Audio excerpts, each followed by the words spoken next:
ইসলাম ধর্মের প্রথম কারিশমা হলো রব্বানিয়া।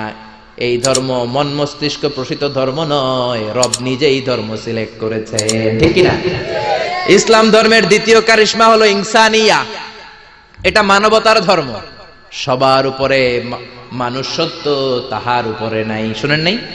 সবার উপরে কি সত্য? মানুষ সত্য, তাহার উপরে নাই। সবার আগে মানুষ। এই ধর্মে কোনো সাম্প্রদায়িকতা নাই। জোরাজুরি করে আমরা কাউরে মুসলমান বানাই না। আমাদের দরজার, আমাদের বুক সবার জন্য খোলা আছে না নাই? এজন্য আল্লাহ বললেন লা ইকরাহা ফিদ্দিন, ইসলামে জোড়াজুড়ি নাই, সাম্প্রদায়িকতা নাই, সাম্প্রদায়িক সম্প্রীতি আছে। লা ইকরাহা ফিদ্দিন, ইসলামে কোনো বাড়াবাড়ি নাই। এই ইসলামের ভেতরে কোনো ধরনের জোড়াজুড়ি নাই। হিন্দু ভাইদের সাথেও বাংলাদেশে আমাদের ভালোবাসা আছে না নাই? কথা কয় না, হিন্দুদের সাথে আমাদের ভালোবাসা আছে না নাই? আমরা যখন তাফসির মাহফিল দেই, হিন্দুরা ঢোল বাজায় না। আবার হিন্দুরা যখন সরস্বতী পূজার ডাক দেয়, আমরাও তাফসির মাহফিলের ডাক দেই না। এজন্য ভালোবাসা দিয়ে দিয়েছে কে? ইসলাম বলে সবার উপরে মানুষ সত্য, তাহার উপরে নাই। সবার আগে মানুষ, মানুষের মর্যাদা সবচেয়ে বেশি দিয়েছে কে? এজন্য ইসলাম বলে ইসলামে কোনো জোরাজুরি নাই। আমাদের ধর্মে যে কেউ প্রবেশ করতে পারে, কোন ঠিক কিনা? এ ধর্ম হচ্ছে ইনসানিয়া, মানবতার ধর্ম, হিউম্যানিটেরিয়ান রিলিজিয়ন। এই ধর্মটা হচ্ছে মানবতার ধর্ম। আল্লাহ বললেন ওয়ালাকাদ কাররামনা বানি আদম, বনি আদমকে সবচেয়ে সম্মান দিয়েছে কে? আমাদেরকে আশরাফুল মাখলুকাত বানিয়েছে কে?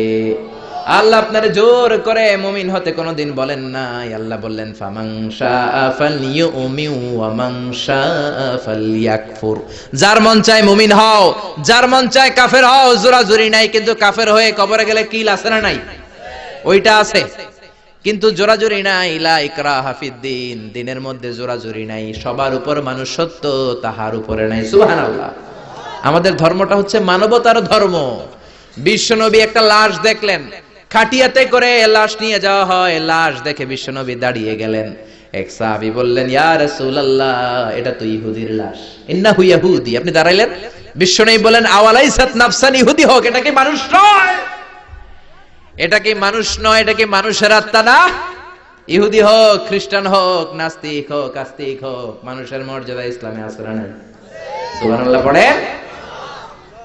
৬০ জন খ্রিস্টান পাদ্রী আসছে মদিনাতে ভিজিট করার জন্য। কয়জন? জোরে বলেন, কয়জন? ৬০ জন খ্রিস্টান পাদ্রী এসেছে মদিনার বাজার পরিদর্শনের জন্য। বাজার ৬০ জন এসেছে। মদিনাতে কোনো জেলখানা নাই। ৬০ জন খ্রিস্টান পাদ্রী মনে মনে ভাবলো, কেমন করে, কেমন সুন্দর রাষ্ট্র মুহাম্মদ বানালো, ওই রাষ্ট্রে নাকি জেলখানা নাই। বলেন তো, গোটা বিশ্বে প্রায় ২০০টা দেশ, এমন কোন দেশ পৃথিবীর মধ্যে এখন আছে নাকি যে এই দেশে জেলখানা নাই? আছে? জেলখানা ছাড়া কোনো দেশ আছে? বিশ্বনবী মদিনাতে রাষ্ট্র প্রতিষ্ঠা করলেন, জেলখানা নাই। খ্রিস্টানরা শুনে তো অবাক, কেমন করে জেলখানা না থাকে? ওরা কি মারামারি করে না? ওরা কি জমিলে কোপাকুপি করে না? ওদের মধ্যে কি পিটাপিটি নাই, হরতাল নাই? জেলখানা নাই কেমনে? কারণ সমাজের মধ্যে চোর থাকে, গুন্ডা থাকে, বাটপার থাকে, ডাকাত থাকে। এদেরকে আটকে রাখার জন্য জেলখানার দরকার আছে না? কিন্তু বিশ্বনবী মদিনাতে স্টেট প্রতিষ্ঠা করলেন, ওই স্টেটে জেলখানা নাই। দেখার জন্য ৬০ জন নাজরান থেকে খ্রিস্টান পাদ্রী এসেছে। মানে খ্রিস্টান ৬০ জন বড় মুফাসসিরে কোরআন, বুঝতে পারছেন তো? ৬০ জন খ্রিস্টান খতিব, ৬০ জন খ্রিস্টান ইমাম এসেছে। কি দেশ মোহাম্মদ বানাইলো, জেলখানা নাই দেখার জন্য। এসে মসজিদে নববীর পূর্ব দিকে অবস্থান করতে শুরু করেছে। মসজিদে নববীর পূর্বে হচ্ছে বাজার। যারা মক্কা মদিনায় গিয়েছেন তারা দেখবেন মসজিদে নববীতে দক্ষিণ দিকে নামাজ পড়ে। আপনি মসজিদে নববীতে নামাজ পড়লে দক্ষিণ দিকে পড়বেন। আমরা বাংলাদেশিরা পড়ি পশ্চিম দিকে। আমি মিশরে ছিলাম ৫ বছর, আমরা নামাজ পড়তাম পূর্ব দিকে। কারণ পূর্ব দক্ষিণ উত্তর কোনো বিষয় না, কেবলা যেদিকে, কাবা যেদিকে, কেবলা ওই দিকে। কারণ ঠিকই না? বাজারে গেলেন। ইন দ্য মিন টাইম জোহরের নামাজের আজান হলো। ৬০ জন খ্রিস্টান পাদ্রী নাজরান থেকে আসা দেখতে লাগলেন বাজারের সব লোকগুলো বাজার থেকে মসজিদে দৌড়ায়। স্বর্ণের, মদিনার স্বর্ণের দোকানদার দোকান বন্ধ করে না, শাটারও নামায় না, ক্যাশ বক্সের মধ্যে তালাও ঝুলায় না। সবাই দোকান এমনি রেখে দিয়ে দৌড়। ফলের দোকানদার ফলের দোকান বন্ধ না করে মসজিদে দৌড়। জামা কাপড়ের দোকানদার দোকান খোলা রেখে মসজিদে দৌড়। খ্রিস্টানরা তো অবাক, এ কেমন দেশ? স্বর্ণের দোকান বাংলাদেশে যদি শাটার না নামায়া ক্যাশের মধ্যে তালা নামাইরা যায় কি হবে? সব নিগাইব। আরে নিগাইব না, আমও শেষ সালাও শেষ, ঠিক না? ওরা দেখলেন কেউ দোকান বন্ধ করে না, সবাই মসজিদে চলে যায়। নামাজ হলো। 60 জন খ্রিস্টান পাদ্রীর প্রধান পাদ্রী বলল, যাও মুহাম্মদ রে বলো নাজরান থেকে আমরা ভিজিটে এসেছি। নাজরান থেকে এসে বিশ্বনবীর কাছে বললেন, আমরা 60 জন পাদ্রী এসেছি। কয়জন? আরো জোরে, কয়জন? বিশ্বনবীর কাছে এসে বললেন, আমরা আপনার শহরে ভিজিট করতে এসেছি, আপনার সাথে মিটিং করতে এসেছি। বিশ্বনবী সাহাবীরে বললেন, ও সাহাবারা, এখন 60 জন রে কই বসাই? আমার তো ড্রয়িং রুম নাই, আমার তো কনফারেন্স রুম নাই, আমার তো মিটিং রুম নাই, আমার তো ঘরের মধ্যে জাজিম নাই, সোফা সেট নাই, বালিশ নাই, দামি কিছু নাই, কোথায় বসাই? এক সাহাবী বললেন, ইয়া রাসূলুল্লাহ, ইয়া হাবিবাল্লাহ, জোহরের নামাজ শেষ হয়েছে, সূর্য ঢলতে শুরু করেছে, এখনই পাহাড়ের ছায়া পাওয়া যাবে, চলেন না 60 জন খ্রিস্টানকে নিয়ে পাহাড়ের ছায়ায় বসি। বিষ্ণু বললেন, না, এরা তো দামি মেহমান, পাহাড়ের ছায়ায় বসলে কেমন হয়? আরেক সাহাবী বললেন, ইয়া রাসূলুল্লাহ, আমার খেজুর গাছ কেটেছি গতকাল, অনেকগুলো খেজুর গাছের পাতা ডালপালা আছে, আপনি বললে এটা দিয়ে বালুর মধ্যে বিছানা করে দেই, ওইখানে বসবে। বিষ্ণু বললেন, না না, এরা দামি মেহমান, বিদেশি ডেপুটেশন, বিদেশি প্রতিনিধি, 60 জন খ্রিস্টান পাদ্রী, আবার অন্য ধর্মের ফাদার, খ্রিস্টান ফাদাররা আসছে, পার্টির মধ্যে নয়, পাহাড়ের ছায়ায় নয়, এরা দামি মেহমান, ভালো কোনো জায়গায় বসতে দিতে হবে। বলতে বলতে 60 জন খ্রিস্টান পাদ্রী বিশ্বনবীর কাছে চলে এসেছেন। এবার বিশ্বনবী কোথায় বসতে দিবেন, আর জায়গা না পেয়ে বেলালরে ডাকলেন, ইয়া বেলাল ইফতাহ, ইয়া বেলাল, ও বেলাল, মসজিদে নববীর চাবি দাও। বিশ্বনবী চাবি নিয়ে নিজ হাতে মসজিদে নববীর তালা খুললেন। 60 জন খ্রিস্টান পাদ্রীকে নিয়ে বিশ্বনবী মসজিদে নববীর ভেতরে বসে মিটিং করলেন। সুবহানাল্লাহ। বিশ্বনবী খ্রিস্টান দেখেন নাই, আস্তিক দেখেন নাই, নাস্তিক দেখেন নাই, দেখেছে মানুষ।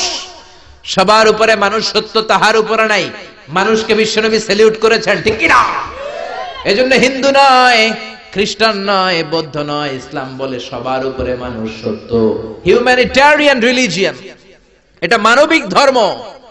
আবার ইসলাম হচ্ছে দ্বীনুন শামিল, সব কিছুকে শামিল করে, আপনার জীবনে যা দরকার সব কিছুর কথা এই কোরআনের ভেতরে আছে না নাই? আপনার সব সমস্যার সমাধান কোরআনের ভেতরে দিয়ে দিয়েছে কে? সমাধান চাও যদি জীবনে, মরণে ফিরে যাও, খুঁজে নাও, চোখ রাখো কোরআনে। পড়েন পড়েন, সমাধান চাও যদি জীবনে, মরণে ফিরে যাও, খুঁজে নাও, চোখ রাখো কোরআনে। If you want a solution this dunya and akhirah, go back, have a look to the holy Quran. Allahu Akbar. সব কিছুর সুস্পষ্ট ব্যাখ্যা দ্বীনুন শামিল, সব তিনি বলেছেন। আল্লাহ বললেন, মা ফাররাতনা ফিল কিতাবি মিন শাই, তোমাদের প্রয়োজনীয় এমন কোন জিনিস নাই যেটা আমি কোরআনে বাদ দিয়েছি। সুবহানাল্লাহ। ওয়া নাযালনা আলাইকাল কিতাবা তিবয়ানান লিকুল্লি শাই, তোমাদের প্রয়োজনীয় সব কিছু ধরে ধরে কোরআনের মধ্যে ব্যাখ্যা করেছে কে? সব পাবেন আপনি। মহাকাশের কথা পাবেন, সাগর জলের কথা পাবেন, বায়োলজিক্যাল অ্যাসপেক্ট অফ মাউন্টেন্স, কেমন করে পাহাড় বানালেন সেটা পাবেন, কেমন করে পানি থেকে মানুষ বানালেন সেটা পাবেন, কেমন করে মায়ের পেটে বাচ্চা বড় হয় সেটা পাবেন, কেমন করে 24 দিনে দিন হয় রাত হয় সেটা পাবেন, কেমন করে জোয়ার ভাটা হয় সেটাও পাবেন। সব কোরআনের মধ্যে আছে না নাই? দ্বীনুন শামিল। আবার ইসলাম হচ্ছে দ্বীনুন আমাল উমুম, ইউনিভার্সাল রিলিজিয়ন। ইসলাম এটা সবার ধর্ম নাকি শুধু আপনাদের ধর্ম? কথা বলেন, কথা বলেন। এটা হিন্দুদের ধর্ম, বৌদ্ধদের ধর্ম, গোটা বিশ্বের সবার ধর্ম। তোরা না মানলে আমরা কি করব, ঠিক কিনা? এটা তো তোমাদেরও ধর্ম, এটা খ্রিস্টানদেরও ধর্ম, এটা ইহুদিদেরও ধর্ম, এটা মুসলমানদেরও ধর্ম, এটা সবার ধর্ম নাজিল করেছে কে? এজন্য আল্লাহ নিজের পরিচয় দিতে যে বলে নাই আলহামদুলিল্লাহি রাব্বিল মুসলিমিন, বলছে? বলে নাই আলহামদুলিল্লাহি রাব্বিল মুসাল্লিন, বলে নাই, বলেছে আলহামদুলিল্লাহি রাব্বিল আলামিন। আলামিন গোটা বিশ্বের সবার রব তিনি। আবার বিশ্বনবীর আল্লাহ বলে নাই শুধু মুসলমানদের জন্য রহমত, বিশ্বনবীরে বলে নাই শুধু মুত্তাকিদের জন্য রহমত। আল্লাহ বললেন ওমা আরসালনাকা ইল্লা রাহমাতাল লিল আলামিন, I have sent you as a mercy for the whole world. ও নবী, রহমত আর বরকত করে আমি আপনারে গোটা বিশ্বের সবার জন্য পাঠিয়েছি, ঠিক কি না? তার মানে ইসলাম সবার, ইসলামের মালিক আল্লাহ সবার, ইসলামের নবী বিশ্ব নবী সবার। এই কোরআনটা মনে হয় শুধু আমাদের, কোরআনটা শুধু মুসল্লিদের, এই কোরআন শুধু হাফেজ সাহেবের, আর কারো না, নাকি সবার? আল্লাহ বললেন এই কোরআন হলো যিকরা লিল আলামিন, ইন হুয়া ইল্লা যিকরা লিল আলামিন। কোরআন শুধু মুসলমানদের জন্য নয়, কোরআন শুধু নারীদের জন্য নয়, শুধু পুরুষদের জন্য নয়, যিকরা লিল আলামিন, গোটা বিশ্বের সবার জন্য হলো এই কোরআন, ঠিক কি না? দীনুন কামেল, দীনুন শামেল, অল এনকম্পাসিং সোশ্যাল সিস্টেম। কেউ চাইলেই ঢুকতে পারবে, কিন্তু কেউ চাইলেই কিন্তু ইহুদি ধর্ম গ্রহণ করতে পারে। ইহুদি হইতে হয় বাই বর্ন, অনেকে জানেই না।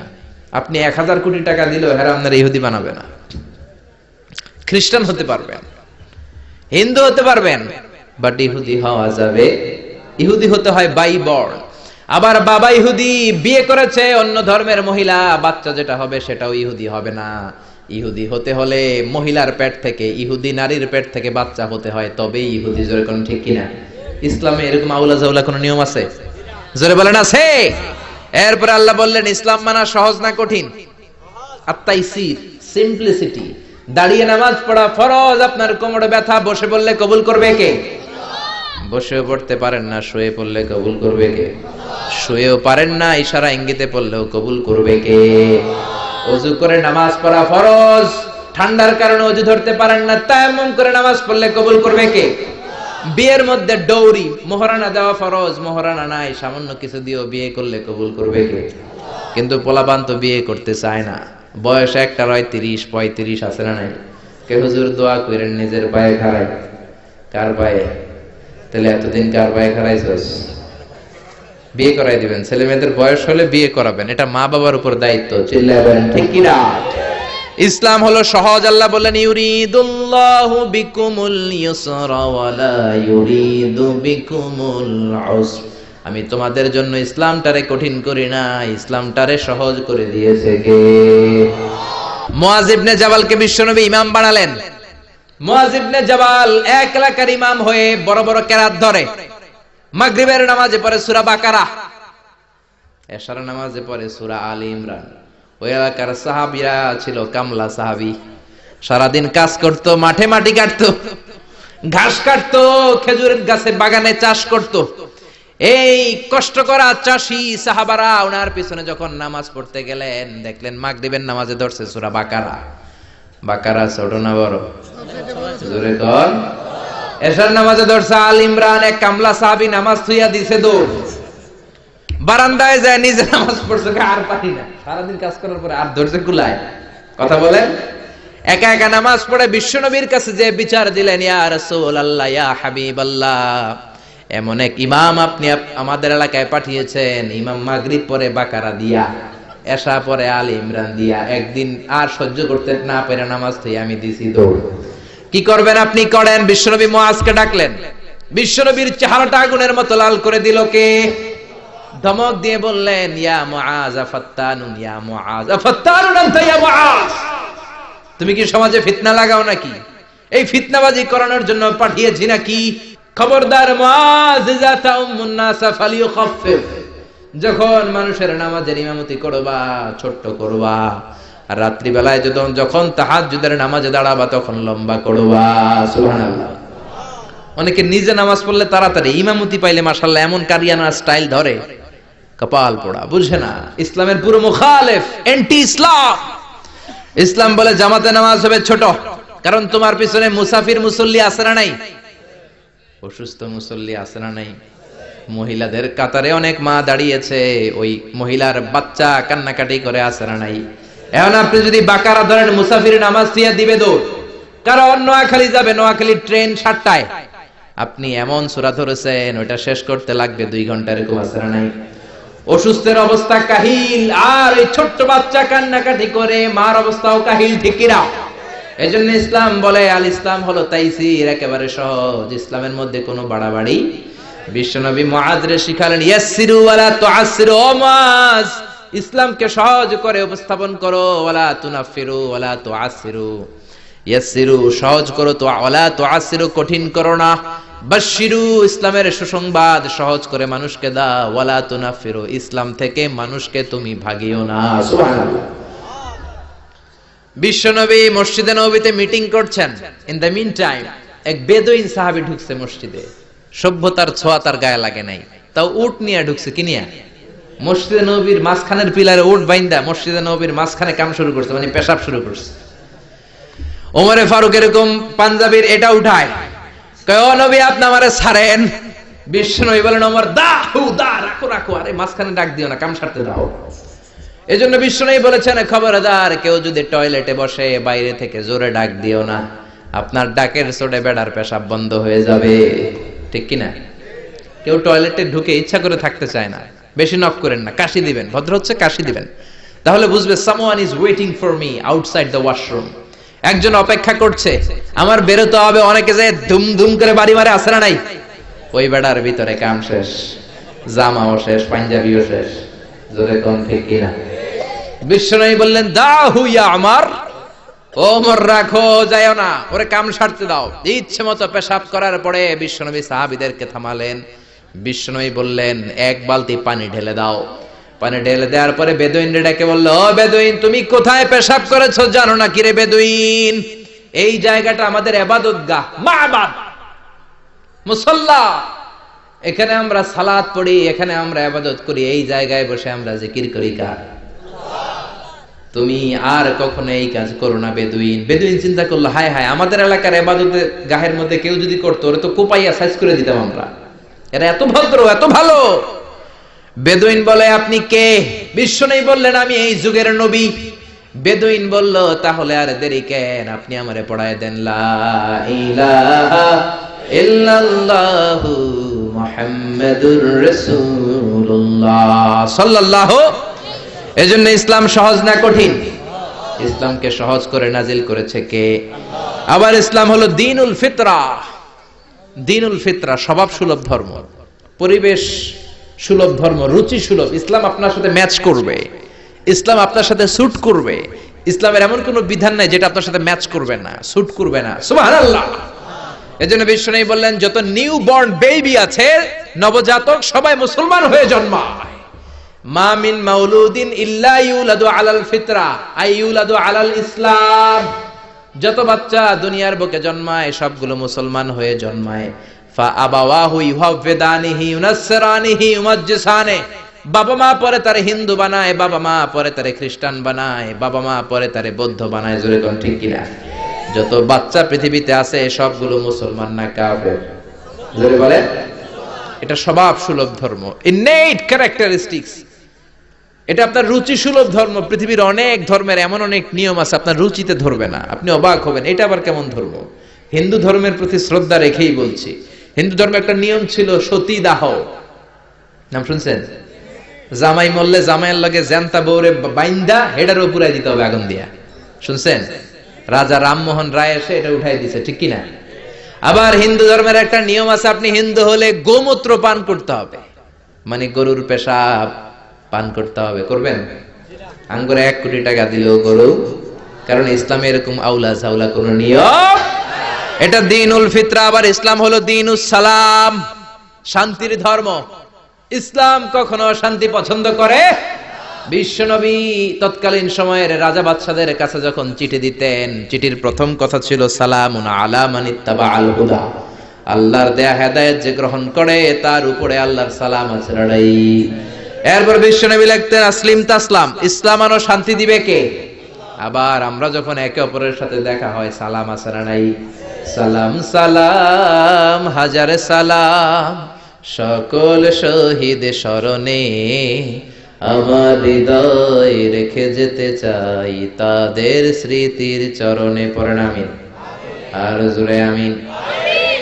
জান্নাতে ঢুকলে ফেরেশতারা আমাদেরকে দিবে সালাম, আমরা দিব সালাম, আর আল্লাহর নিজেরও একটা নাম হচ্ছে সালাম। জোরে কোন সুবহানাল্লাহ। এজন্য ইসলাম হচ্ছে দ্বীনুস সালাম, আবার ইসলাম হলো দ্বীনুল ওয়াসাতিয়াতি ওয়াল ই'তিদাল, balanced religion ever in the world, ভারসাম্যপূর্ণ, ব্যালেন্সড। এজন্য বিশ্বনবী বলেন ইযা হাদারাত তুআমুল ইশা ওয়াল আশা, ইযা হাদারাল ইশা ওয়াল আশা ফাকদ্দিমুল আশা ক্বাবলাল ইশা। এশা মানে রাতের নামাজ। সবাই বলেন এশা মানে কোন নামাজ? সবাই বলেন এশা মানে রাতের নামাজ, আর আশা মানে রাতের খাবার।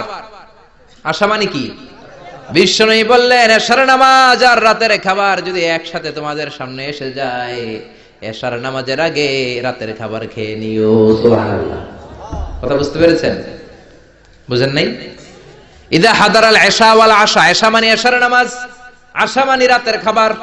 এশার আযান হয়, আবার খাবারও চলে আসছে। বিশ্বনবী বললেন আগে খাবার খাও পরে নামাজ, কারণ খানা থুইয়া নামাজে দাঁড়ালে মুরগির রানের কথা মনের ভিতরে আসে না নাই? সুবহানাল্লাহ, কি সুন্দর ইসলাম! আল্লাহু আকবার। Balanced religion. এক সাহাবী বললেন উসাল্লিল লাইলা কুল্লা, সারা রাত নামাজ পড়বো। আরেক সাহাবী বললেন আসুমুদ দাহরা কুল্লা, সারা বছর রোজা রাখবো। আরেক সাহাবী বললেন আতাজিলুন নিসা, আমি বিয়ে করব না। বিশ্বনবী তিনটারই ধমক দিলেন। বিশ্বনবী বললেন তোমরা কি আমার চেয়ে বড় মুত্তাকি হতে চাও নাকি? বিশ্বনবীর চেয়ে বড় মুত্তাকি হওয়া যাবে? বিশ্বনবীর চেয়ে বড় বুজুর্গ হওয়া যাবে? বিশ্বনবী বললেন তুমি কি বলছো? আমি কইছি সারা রাত নামাজ পড়ুম। বিশ্বনবী বললেন না, পড়বা না। বিশ্বনবী তার জীবনের কোনোদিন সারা রাত নফল নামাজ পড়েন নাই। বিশ্বনবী এশার সালাতের পরে ঘুমিয়ে যেতেন, মাঝরাতে তাহাজ্জুদ পড়তেন, আবার ফজরের আগ দিয়ে উঠে তাহাজ্জুদ পড়তেন, আবার ঘুমিয়ে যেতেন, ঘুম থেকে উঠে ওযু সারা ফজরের 2 রাকাত সুন্নাত পড়তেন, তারপরে ফজরের নামাজের ইমামতি করতেন। বিশ্বনবী ঘুমিয়ে গেলেও তার ওযু কোনোদিন ভাঙতো। এটা ছিল বিশ্বনবীর রাতের নামাজ। বিশ্বনবী বললেন আমি তো এই সিস্টেমে নামাজ পড়ে নবী হইলাম, তুমি কি আমার চেয়ে বড় নবী হইতে চাও নাকি? আমার চেয়ে বড় বুজুর্গ হতে চাও নাকি? আমার চেয়ে বড় বুজুর্গ হওয়া যাবে? আরেক সাহাবীরে বললেন তুমি কি কইছো বলো। ওই সাহাবী কয় আমি কইছি সারা বছর রোজা রাখমু, রোজা ভাঙমু না। বিশ্বনবী বললেন আমি নবী হয়ে তো সারা বছর দুমাইয়া খাই, আমার তো নবীগিরিতে কোনো সমস্যা হয়? সপ্তাহে আমি রোজা রাখি 2টা, সোমবার বৃহস্পতি, বাকি 5 দিন খাওয়া দাওয়া আছে না নাই? আবার মাসে রাখি 3টা, 13, 14, 15 আইয়ামুল বীজের রোজা, বাকি 23 দিন আমি শুধু খাই। সুবহানাল্লাহ। তা আমি নবী হয়ে খাইতে পারি, তুমি কোন আল্লাহর ওলি হইছো মিয়া? বেশি রোজা রাখতে চাইলে দাউদ নবীর সিস্টেমে রাখবা। দাউদ নবী একদিন রোজা রাখতেন, একদিন ভাঙতেন, এরপরের দিন রোজা রাখতেন, এরপরের দিন রাখতেন না, তারপরের দিন রোজা, আবার তারপরের দিন রাখতেন না। ঠিক কি না? এর চেয়ে ভালো রোজা হতে পারে? আরেক সাহাবীর বিশ্বনবী বললেন তুমি কি কইছো বলো। ওই সাহাবী বললেন ইয়া রাসূলুল্লাহ আমি বলেছি আতাজিলুন নিসা, আমি নারীদের কাছেও যাব না, আমি কোনোদিন বিয়া করব না। বিশ্বনবী বললেন আমি 13টা বিয়া কইরাও নবী হইলাম, তোমার কি সমস্যা? বিশ্বনবী বিয়ে করেছে কয়টা? 13টা। আমি 13টা বিয়ে করার পর নবী থাকতে পারলাম, তুমি বিয়ে করবে না কেন? আন নিকাহ মিন সুন্নতি, নিকাহ করা আমার সুন্নাত। ফামান রাগিবা আন সুন্নতি ফালাইসা মিন্নি, যে আমার সুন্নাত পছন্দ করে না সে আমার উম্মত হতে পারে। ইসলামের সর্বশেষ কারিশমা হচ্ছে আল উদুহ, ক্ল্যারিটি। ইসলামের মধ্যে কোনো গোজামিল নাই, আছে? আল হালালু বাইয়িন ওয়াল হারামু বাইয়িন, হালাল কোনটা এটাও স্পষ্ট, আবার হারাম কোনটা সেটাও স্পষ্ট। জোরে কোন ঠিক কিনা? ইসলামের এই গ্রন্থ কোরআন সবার জন্য। কোরআন কুলি পড়বে, মজুর পড়বে, মুফাসসিরে কোরআন পড়বে, ইমাম পড়বে, ছোট্ট বাচ্চারাও পড়বে। ঠিক কিনা? একদল লোক আছে বলে আমরা আলেম না, আমরা কোরআন পড়তে পারবো, বলে কি বলে না? আপনাদের এলাকায় মনে হয় নাই এই কথা শোনা যাবে? এটা সবার কিতাব, সবাই পড়বেন, আরবি শিখবেন, বঙ্গানুবাদ শিখবেন, সবাই শিখবেন। না বুঝলে ইমাম সাহেবের কাছে যাবেন, প্রতিদিন একটা করে হলেও কোরআনের অর্থ বুঝতে হবে। আয়াতের একটা আয়াতের বঙ্গানুবাদ হলেও প্রতিদিন পড়তে হবে। রাজি আছি না নাই? রাজি আছেন? কোরআনের বঙ্গানুবাদ করবেন তো? স্মার্টফোনের ভিতরে কত গান, কত নাচ, কিন্তু কোরআন নাই। কোরআনের কত ধরনের অ্যাপস বেরিয়েছে, আপনি বাসে চড়তেছেন, হাঁটতেছেন, বসে বসে কোরআনের অর্থগুলো পড়বেন। আল্লাহ আপনারে কি বললো শুনতে মনে চাই কি চায় না? কোনো গোজামিল নাই। আজারি সাহেব গোজামিল দিয়ে ওয়াজ করলে পরে খবর আছে না নাই? আজারি সাহেবরে আমরা জিজ্ঞেস করবো এটা পাইছেন কই? খতিব সাহেব যদি উল্টা পাল্টা বলে, আপনি কোরআনে যদি দেখেন খতিব সাহেব উল্টা বলছে, ধরার সুযোগ আছে না নাই? কোন গোজামিল ইসলামে নাই। ক্ল্যারিটি, সুস্পষ্ট, নাকিয়াতুন বাইদা, জলজলে সূর্যের মতো ইসলামটারে বিশ্বনবী রেখে গিয়েছেন। জোরে কোন ঠিক কিনা? হিন্দু ধর্মের প্রতি শ্রদ্ধা রেখেই বলি, হিন্দু ধর্মের জাত প্রথা আছে না নাই? নিম্ন বর্ণের হিন্দুরা বেদ ধরতে পারে না, শ্রীমদ ভগবত গীতা ধরতে পারে খালি ধরবে ব্রাহ্মণরা, আর যা মন চাই গোজামিল আচরণের। ইসলামে আছে এরকম? আছে? ওই ইসলামের অগ্রযাত্রার বিজয়কে কেউ কি থামিয়ে রাখতে পারবে? জোরে বলেন পারবে?